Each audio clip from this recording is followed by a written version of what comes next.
For more on-the-ground coverage of the upcoming G20 summit, let's turn to our news studio in the host city Hangzhou. Our Wang Mangmang has been covering the countdown to the summit. Mangmang. Well, thank you, Zhongshi. Economic issues will top discussions at the G20. Now, as the global economy continues to experience difficulties, China is under pressure as well. So, all eyes are now on the host country, which is also the world's second largest economy. Is China in good enough shape to withstand the test? And how will China help the international community find solutions to the current situation of the global economy? CCTV's Yang Zhao has more. Low growth, low interest, low demand versus high unemployment rates, high debt, and a high risk of bubbles.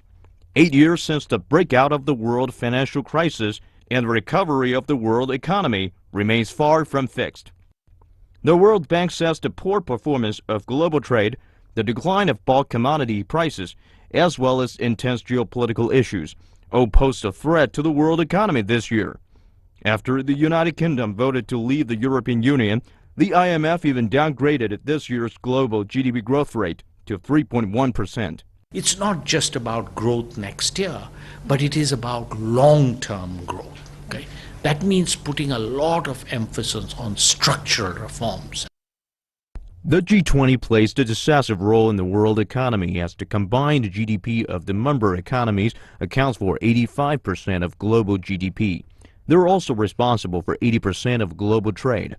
Between 2008 and 2015, China has been seen as the engine of the world's economy, as it contributed 47% to global GDP growth. This year's G20 summit in Hangzhou gives a chance to review the country's development experiences. They want to bring in wisdom from the East, especially from China.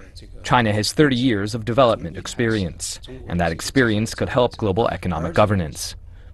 Innovation is the key word at this year's G20 summit. This is in line with China's own development blueprint, as it's expected to open a new window of hope for the recovery of the world economy. Yang Zhao, CCTV.